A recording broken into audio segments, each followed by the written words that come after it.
جدير مديحي عالم العصر قائد وبدر ظلام الجهل للجهل طارد أرى مركبي نحوك طرف البلاغة الذي شأوه في درك وصفك جائد قدي مركبا حتما فيوضات ربنا إذا جف عقلي أو إن a dit Sahibur Ra'iya, l'auteur de la Ra'iya, c'est un poème. Ra'iya, c'est un poème extraordinaire dans, dans le domaine de l'itinéraire ou du cheminement spirituel. Dans le Kitab al-Ibriz, Cheikh Abdou Aziz Dabakh radiyallahu ta'ala anhu l'a commenté, voilà, et l'a dicté à son disciple, Cheikh Ahmed ibn Mubarak al-Lamti radiyallahu anhu. Et aussi, ce dernier, comme il n'a pas, Cheikh Abdou Aziz Dabakh radiyallahu anhu n'avait pas fini de faire le commentaire de tout ce poème, de tout le poème, lui, il a continué. Donc, il a continué le commentaire, l'exégèse de ce poème. Et dans cette raïe, il a dit وَمَنْ يَعْتَرِضْ وَالْعِلْمُ عَنْهُ بِمَعْزِلٍ يَرَى النَّقْصَ فِي عَيْنِ الْكَمَالِ وَلَا يَدْرِي. Quiconque, وَمَنْ يَعْتَرِضْ, quiconque dénigre, contredit, وَالْعِلْمُ, alors que la science عَنْهُ بِمَعْزِلٍ, c'est-à-dire que lui, il s'est éloigné, voilà, de lui, est très éloigné. Lui, Yara Naqsa, en fait, il a vu l'imperfection, fi ayn al-kamali, dans l'entité même de la perfection. Wala yadri, alors qu'il ne sait pas. Il va penser que ceci est incomplet, alors que c'était complet. Il va penser que ceci est imparfait, alors que c'était parfait. Il va, voilà, il ne va pas. C'est que le problème, c'est qu'il ne va pas distinguer. Quelqu'un qui ne connaît pas qu'est-ce que cela veut dire le sucre, si on lui montre du sel, et il va manger, il va dire le sucre n'est pas bon. Il va se dire oui, le sucre, oh, c'est amer le sucre. Alors que c'est parce qu'il ne connaît pas le sucre. Il a juste entendu que le sucre est blanc. Bon, et en plus, ce n'est pas le vrai sucre. C'est le sucre raffiné qui est blanc. Voilà. Et lui, il va se dire que oui, c'est blanc, et on lui a donné du sel. C'est ce qui arrive aux gens de cette époque-là. Voilà. Ils vont entendre ce que les savants disent, ce que les saints disent. Ils n'arrivent pas à détecter, à comprendre pourquoi ils ont dit cela. Pourquoi, quel est l'aspect pointu dans tout cela. Et il dit Wafil Ibriz, donc dans Kitab al-Ibriz, donc avec le commentaire donc de ce vers, il dit, cela veut dire Waman ya'tarid, quiconque contredit ala shaykhihi, son maître, ou bien ala ghayrihi, quelqu'un d'autre, min ahli tariqa, parmi les gens de la voie. Voilà, donc quelqu'un, un autre cheikh, un autre maître qui est versé dans la spiritualité et dans le cheminement. Alors que lui, il est un ignorant. C'est parce qu'en fait, ce qui lui est arrivé, ce n'est que ceci. Yara al-Kamala, il a vu la perfection comme étant une imperfection. Et il a inversé les choses. Voilà. Alors que lui, il ne connaît pas, il ne comprend pas. Cela ne demande pas de commentaire, on l'a déjà dit. Il a dit Ba'd al-Fudala, un parmi les vertueux. وكم من عائب قولا صحيحا وآفته من الفهم السقيم. Combien من غائب il y a de détracteurs, quelqu'un qui dit qu'il y a un vice, un défaut, قولا صحيحا, qui traite, voilà, en dérision, قولا صحيحا, une parole authentique, vraie. Alors que son défaut en lui, min al-fahmi saqimi provient d'une compréhension maladive. Comme une épidémie. Et c'est vrai, c'est comme parce que saqim, c'est plus grave qu'al-marad. Al-marad, c'est la maladie. Saqam, c'est la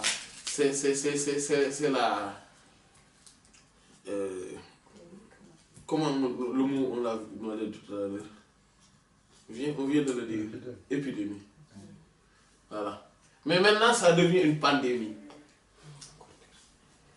Voilà. Ça devient une pandémie et on ne peut plus le contrôler. Waqal al-Akhdari, l'imam al-Akhdari, c'est le fameux imam là qui a rédigé le Mukhtasar. Imam Abdurrahman al-Akhdari, rahimahullah ta'ala. Fi Sullam, donc dans son poème, en fait, qui Sullam al-Munawwar. Voilà. Donc c'est dans la science de la logique, qu'il a rédigé. Il dit إذ قيل كم مزيف صحيحا لأجل كون فهمه قبيحا. إذ قيل on dit aussi combien مزيف, quelqu'un qui détruit dans ses propos ou bien qui traite en dérision sahihan, une parole authentique, li ajli car à cause de kawni, du fait que fahmu, sa compréhension à lui, qabiha, est mauvaise. Car lui-même, il n'a pas une bonne compréhension des choses. Donc le propos des savants, les saints, quand on ne comprend pas, il faut dire que je ne connais pas. Comme voilà. Comme l'autre dit, kalamul awliya lastu afham. Li annani ana wa hum. Le propos des saints, je ne le comprends pas. Et cela est dû à une seule chose. Parce que moi, c'est moi et eux, ils sont eux. Voilà. Et il dit, donc, au cas de et il a dit donc, c'est vraiment parce qu'il a écrit ce livre-là, et en même temps, dans la science de la logique. Mais il a fait aussi le commentaire. Il dit, rien d'autre. Zakartu hada, je vais citer cela. Tanbihan, pour éveiller à la shayatini, aux démons, à talaba, des étudiants. Voilà, donc c'est pour ça que ceux qui ne connaissent pas, parmi les détracteurs et qui sont des étudiants, c'est-à-dire qui viennent et qui commencent à apprendre, ils les appellent les démons. Oui, parce qu'au début, on est un démon. Si on n'est pas bien intentionné, cela veut dire, si on n'est pas bien intentionné, et que très rapidement, le démon peut nous hanter. Et nous maîtriser, voilà, de telle sorte que voilà, c'est lui qui agit en nous. Il nous prend à possession et il agit en nous parce qu'il a maîtrisé notre ego et il va l'enfler comme on fait les ballons là, Gambouille, les ballons, et ça enfle. Donc, ces démons-là, ces étudiants-là, yumarriduna, ils considèrent comme fausse, comme malade, as-sahih, ce qui est authentique, ce qui est en bonne santé.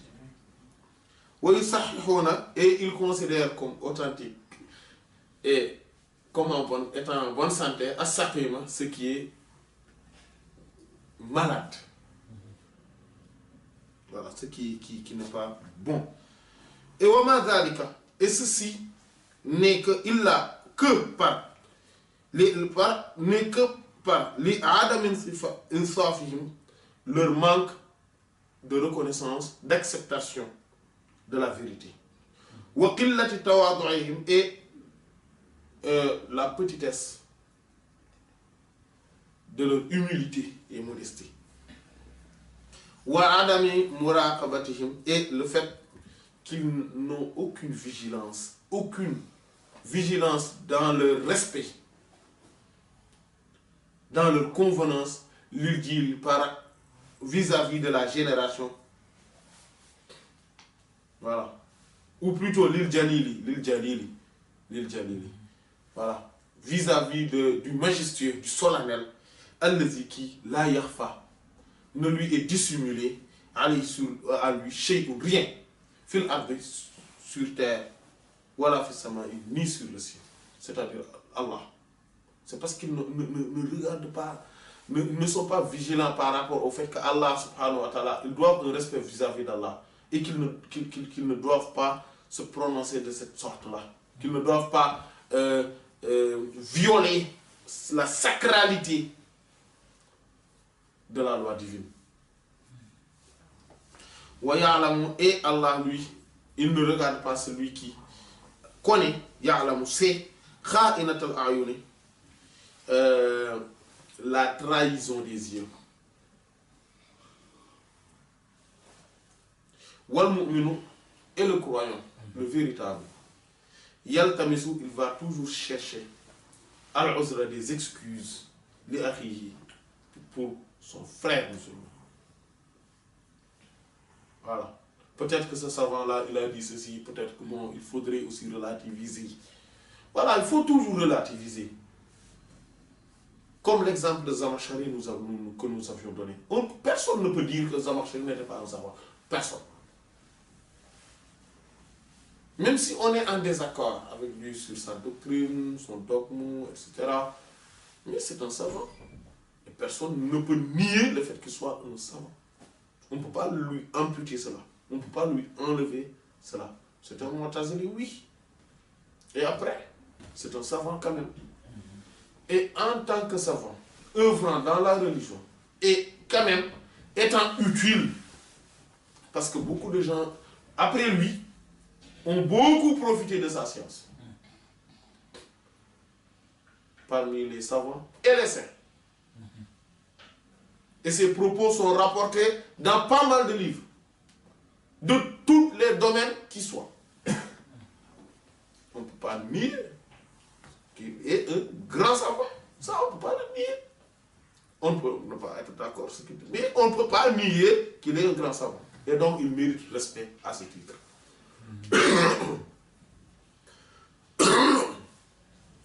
Et après, il faut chercher des excuses. Qu'est-ce qui se passe? Pourquoi personne ne peut avoir d'excuses? Pourquoi nous seuls, nous sommes à même d'avoir des excuses? Pourquoi? Mais les autres aussi peuvent avoir des excuses. Et on peut essayer de comprendre. Et surtout, ne pas chercher tout le temps à accabler et à s'acharner sur les gens. Où est le problème? C'est des musulmans. Ils ont cherché à savoir. Ils font beaucoup d'efforts pour la science.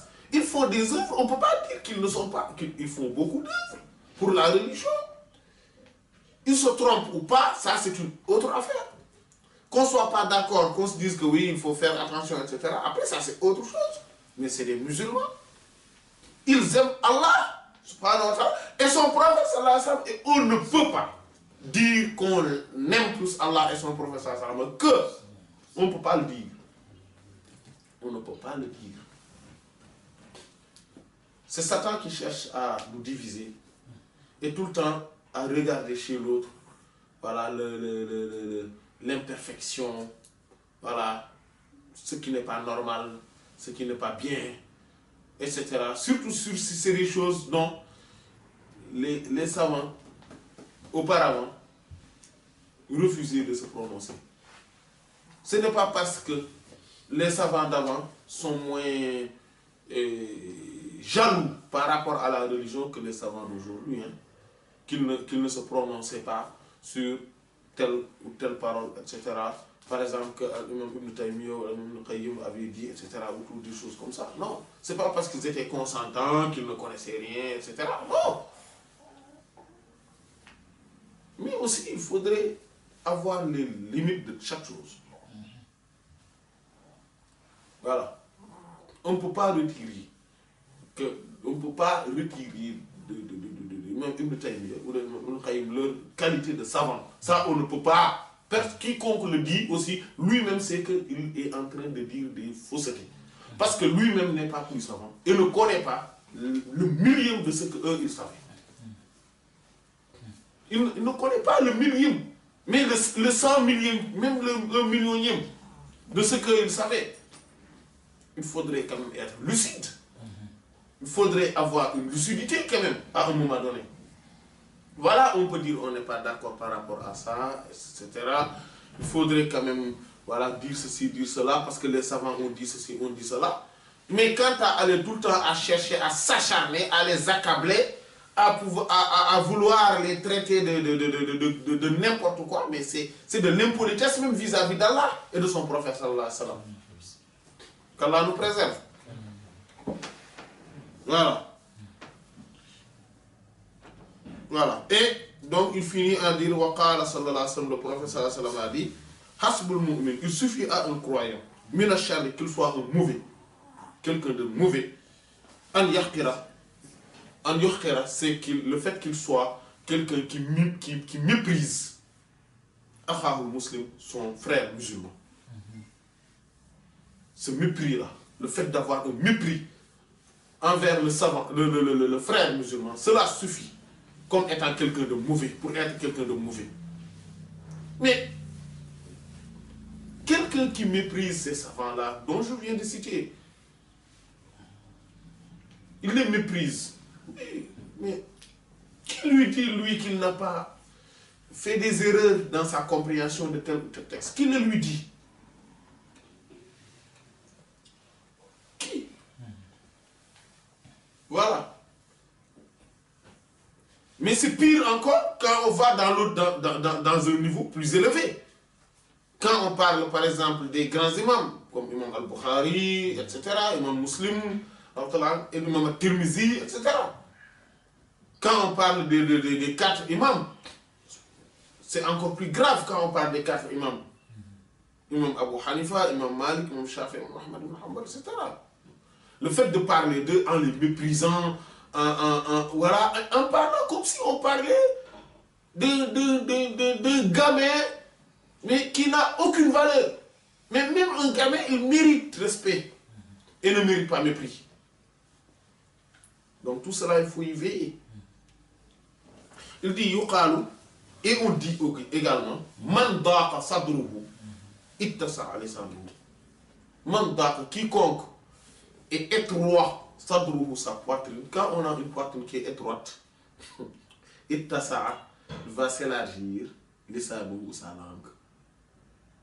C'est la langue qui va prendre la. D'ailleurs, même quelqu'un qui peut supporter et quelqu'un qui ne supporte pas, c'est pareil. Quelqu'un qui est patient, endurant, qui supporte. Lui, quand les choses arrivent, il va élargir sa poitrine et tout rentre dedans.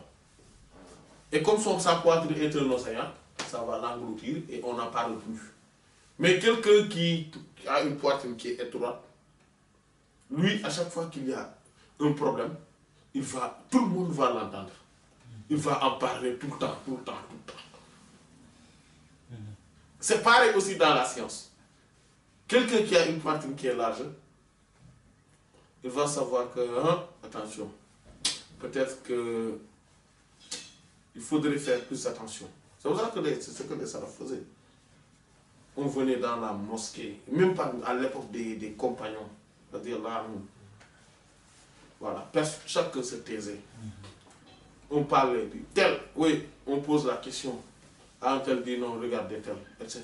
Jusqu'à ce que cela retourne sur la première personne. Ainsi de suite, quand les savants, les tabi'in, mais ça aussi c'est relatif à une époque aussi, où il y avait beaucoup de savants. Mais à une époque où il y en a peu, le savant, il ne faudrait pas qu'il dise que oui, que tel le fasse. Et on le voit, nous, par exemple. Quelqu'un vient, etc., on fait la prière, on dit non, mais toi, vas-y. Alors qu'on sait que non, on est plus à même de diriger la prière. Ça, cela ne se fait pas. On demande quelqu'un qui va et il ne sait même pas réciter normalement la Fatiha. Et après, nous, on garde tout et on a notre prière invalidée Pourquoi? Parce qu'on se voulait passer comme quelqu'un qui est le modeste. Alors que cela, c'est une fausse modestie. Une fausse humilité. Ça, il faudrait aussi comprendre cette subtilité-là. Mais, quand on parle, on pose une question à un savant, et qu'on sait qu'il sait répondre, mais on le laisse répondre à la question. Quand on pose une question à deux savants, et l'autre sait que l'autre ne sait répondre, vaut mieux se taire. On n'a pas le devoir de se taire cette fois-ci. ولله فيض الكتم نورا أحاطكم ويسقيك أنوارا وعمت أماجد وأسراره تسري كليث لفرهد على روحك الأصفى وظلت مكائد